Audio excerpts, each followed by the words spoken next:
They say cats never fail at being funny at anything. They thought wrong. Hellrider, Hellrider, your temperament still relinquished. Hellrider, Hellrider, you swung them all extinguished. Hello ladies and gentlemen, this is the Gym of 99 and welcome to another edition of Hellfire Cinema. And today, we're once again going to take a look at one of the worst superhero movies of all time, and one of the stupidest ones too. Batman and Robin may be fucking stupid in many ways than one, but it was meant to be a comedy. It wasn't great, but it could have been much worse. Like taking the movie seriously with a really stupid fucking script and a misleading feminist moral. This is Catwoman. Oh yeah, there was a movie about Catwoman back then, and it bombed! It bombed big time. It's amazing how this movie doesn't get the idea of Catwoman and what she does both in the comic books and the TV shows. This title you see right here is a complete white lie, and you're gonna find out why. Now I've prepared myself for this mentally and physically so I won't lose it like before. Fly around. Oh yeah, Superman does punch Nuclear Man. Painful memories. So let's not waste any more time here and move on to the review. Holy shit, what the fuck? Ha! Where am I? What year is it? Shady reviewer? What the hell are you doing in my review? I was messing around with the spellbook and it backfired and why am I vinyl scratch? Well, you see, Shady, this is my review, and in my review, nobody gets to reveal their true faces on camera, but rather they would take their appearance of a fictional character that suits them in real life. Though I must question if Vinyl Scratch is a suitable avatar for you, because something tells me that you're not qualified to be her. Okay. So, can you help me get out of here? I'll help you out later. Right now, I'm about to review a movie. Oh, sweet. I love movies. Which one? Well, I'm reviewing Catwoman. Oh, yeah. I was thinking about doing that one someday. Want some help? Thanks for the offer, but no thanks. I don't need your help, because if I could get past through Superman 4, the quest for fucking bullshit, anything is fucking possible for me. Well, instead of thinking it as me helping you, why not think about it as just watching a bad movie with a friend? You mean like a Gene Siskel and Roger Ebert review? Buddy, this is Hellfire Cinema. This is a one-man show. Only one man is qualified to do the job, and that's me. Do you understand? I'll throw on these pictures of Palutena. Hot damn! In that case, you got a deal! Co-op review it is! Yeah! Oh shit. I got carried away. Let's start the review all over again. This time, you do the introduction.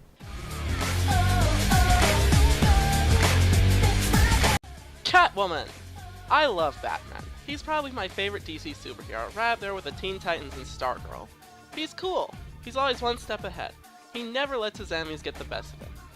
And if there's one thing that makes Batman so memorable, it's his rogues gallery. And the most popular member of said gallery is... The Joker. Oh, right. But the other most popular one has to be Catwoman. She was made to be a foil to Batman. He's a bat, she's a cat. He uses his skill to help others, she uses her skills to help herself.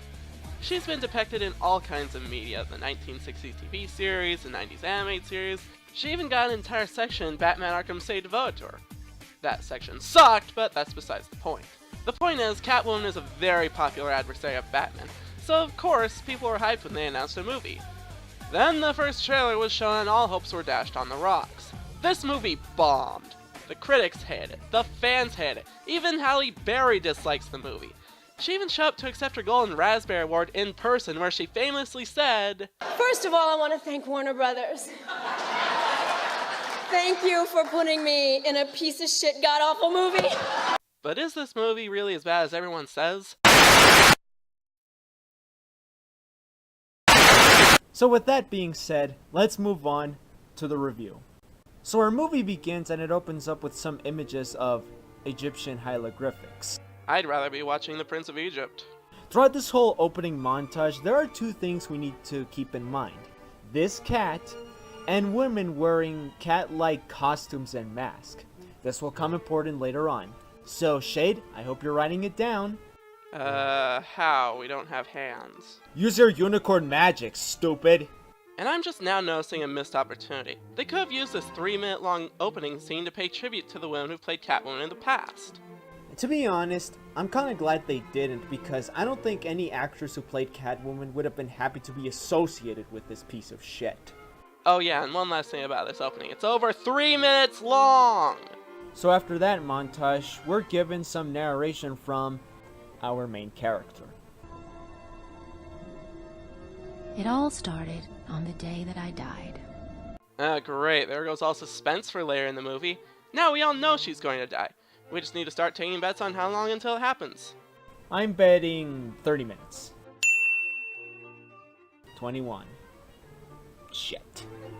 Anyways, we're introduced to our main character, Patience. Yeah, you heard me correctly. Patience. Not Selena, Patience. Maybe it was the screenwriter's way of asking for the audience's patience? I mean, seriously? Who would name their daughter Patience? That's just fucking weird. But anyways, Patience works at a beauty care distributing company who are in the verge of distributing their most powerful and impactful product to date, named Beuline. Wow, that's an attractive name. It makes me think there's gasoline inside of the product or something. It's here we're introduced to our main antagonist, played by Sharon Stone. You can pretty much tell that she's the antagonist right away because of one thing that she does in this scene. And our success in person. Careful, George. She's not old enough to drink. So we're not spoiling much when we're telling you that she's the bad guy in this movie. And speaking of not spoiling much, we get this scene where Patience is called in to talk to her boss, who is upset for choosing the wrong shade of red. I can't imagine what on earth you were thinking. I am so sorry. I mean, look at this red. It's all wrong. I wanted it darker. As if having a bitch for a boss wasn't bad enough, Patience has to live with a fucking nightclub as her neighbors. Excuse me, hi. Do you think you could just maybe turn the music down just... Foreshadowing! No, that's not the proper response. The proper response is, turn that down or I'll call the freaking cops. So while she's trying to work on her project, the cat from the opening shows up and climbs down a ledge. Patience goes out to try to save the cat, and this guy, whose name I can never remember so we'll just call him Officer Bland from now on, thinks she's trying to jump, even when she specifically says she's trying to save a cat. Whatever it is you're thinking, whatever it is you're feeling, it's not worth it, you understand? Now look, I'm a cop. Maybe I can help. So after Officer Bland saves Patience, even though she would have been able to climb back in by herself, remember guys, this is supposed to be a movie about female empowerment. She hurries back to her work, and Officer Bland follows her like a stalker and gives her back her wallet and discuss about art.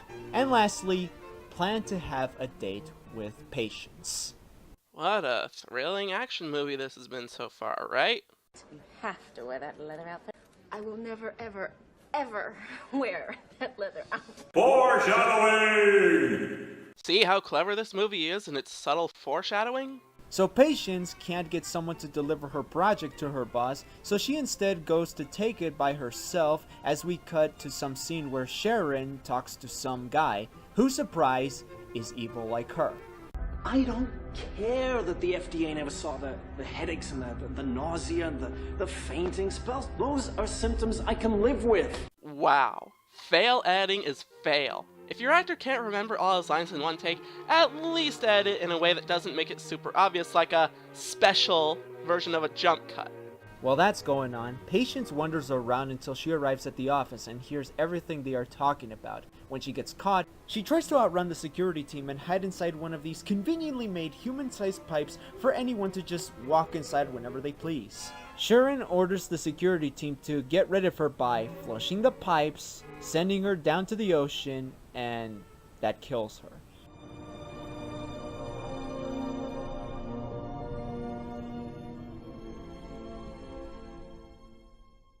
Wow, 21 minutes in, and our main character has already died, and she didn't become Catwoman yet.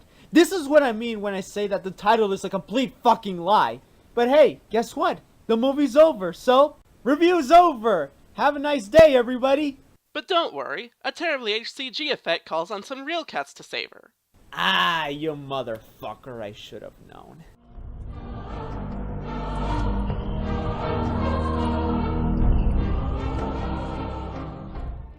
All this dramatic music feels like it's being played in the wrong scene. Imagine if in Jurassic Park, instead of playing that amazing sweeping score as they show off the amazing looking dinosaur effects, they play it at the dinner scene.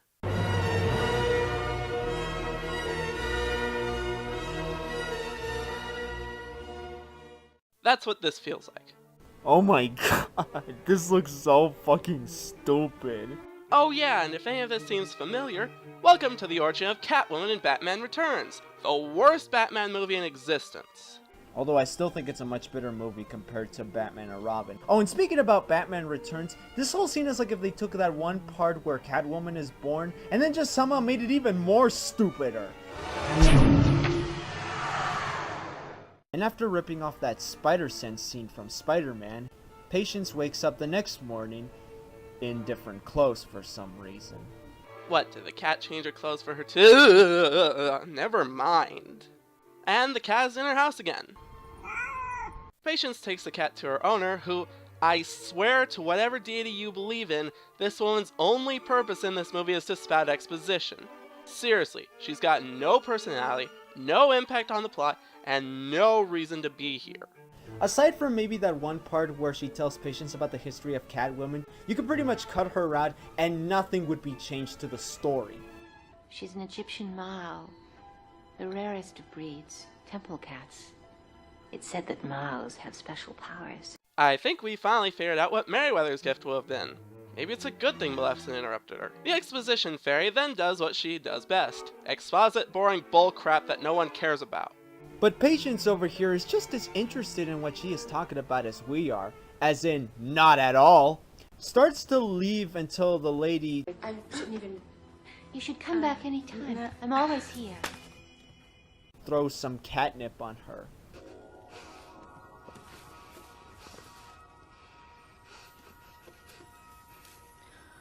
Catnip. Oh my god. Guys, I think we can all agree that no actress in the world could ever play this part right and not look stupid in the slightest.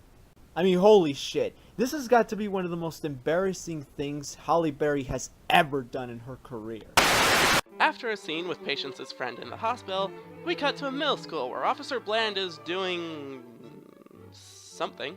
Patience arrives with an apology cup of coffee, and believe it or not, this is actually important. So we then get a basketball scene, and I kid you not, this whole scene is only here to pad out the movie. Ah, come on, Shade. Let's be fair here. After all, it gives us a clear shot of Halle Berry's rear end. Looks like someone was having fun directing this scene during production. After that, Patience is on her couch, eating tuna out of a can. Ew. And her friend calls. Boring. Finally, something starts to happen as Patience loses her... patience.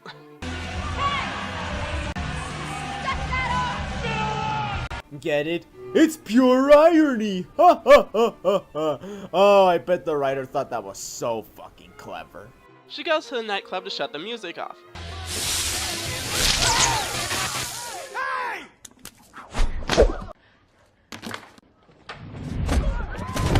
After committing assault on a guy, she goes to her closet and gets out that totally subtly alluded to leather outfit. And she cuts her hair shorter because cat, I guess, and then goes off to the jewelry shop where she saw that necklace from before.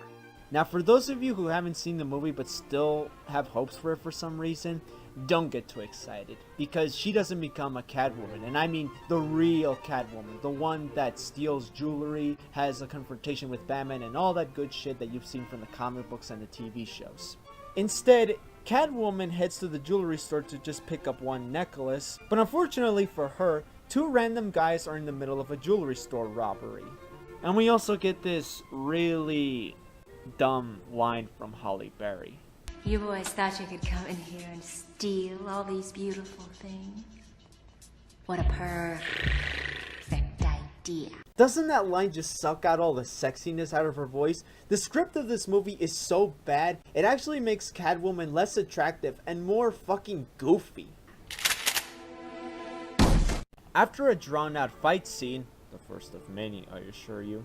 Patience wakes up to find all the jewels from the jewelry store. She gathers them all up, except for one ring and the aforementioned necklace.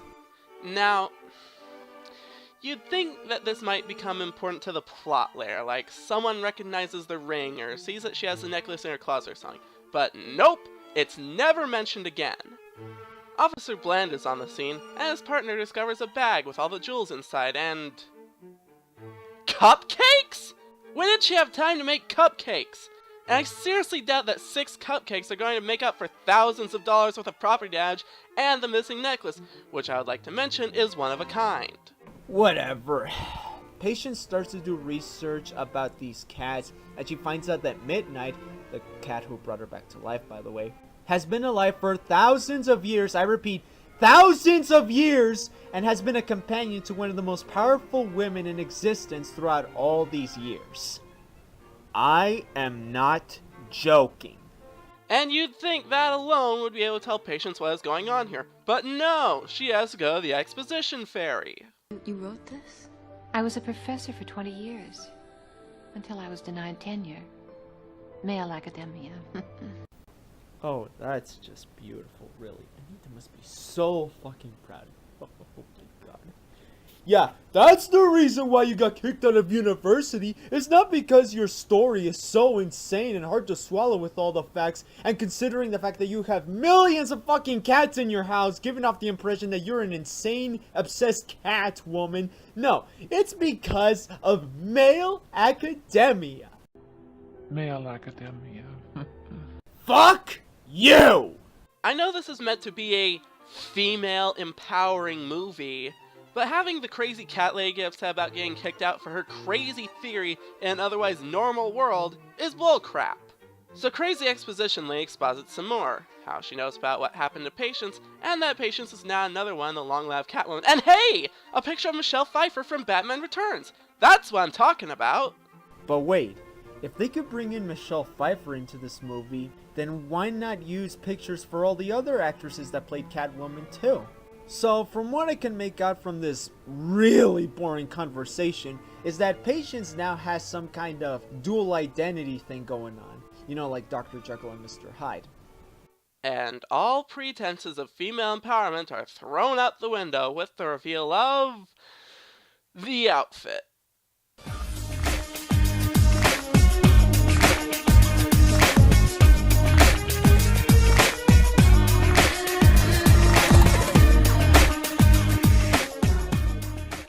Ooh boy.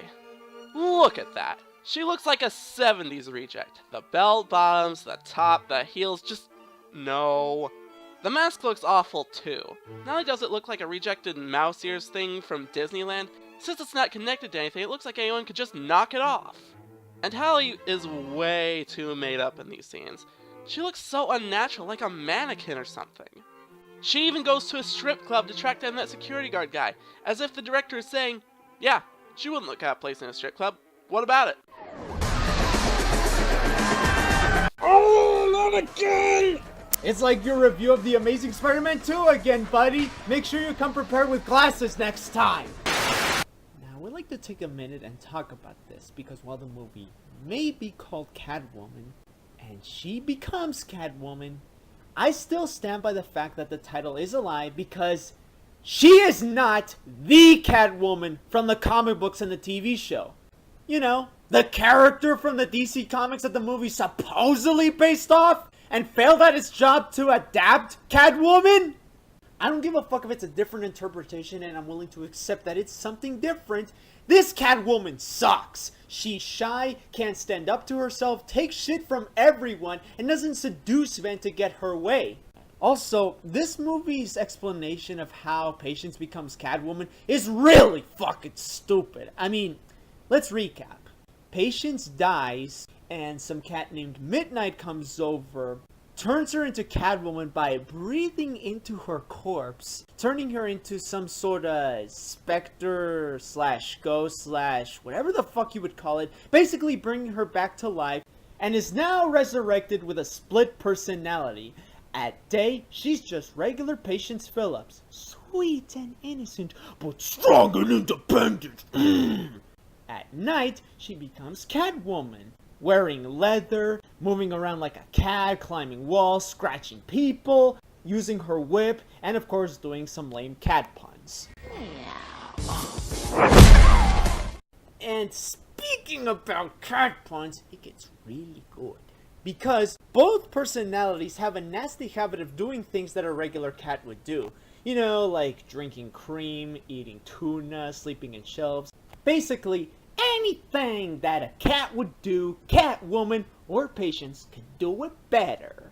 Just because she's called Catwoman doesn't mean she has to be a fucking cat! Come on, you guys! You don't have to take the title too literally. Also, this is the best they could come up with for Catwoman. After all these years of rewriting, bringing in all these creative ideas, all these directions, walking back and forth, thinking about what they could do to make this movie work, making a Catwoman movie and bring it to theaters, and this is the best interpretation they could come up with for Catwoman. Now look, I understand that Catwoman could be a pretty complex character sometimes, but what was so hard about making a movie about a seductive lady with a Catwoman persona / costume, spends most of her time stealing jewels from jewelry stores, and depending on whatever scenario she's in, she would occasionally either fight crime or work with the bad guys. I don't care if they make her a villain, an anti-hero, or a straight-up heroine. They could have wrote whatever story they wanted and stayed faithful to the source material. But instead, we got this stupid, childish interpretation of Catwoman with a feminist message that falls completely out of its ass. And how sad is it when Chyna, a female wrestler from the late 90s, could spread the female empowerment message way better than an hour-and-a-half movie that's supposed to be about female empowerment.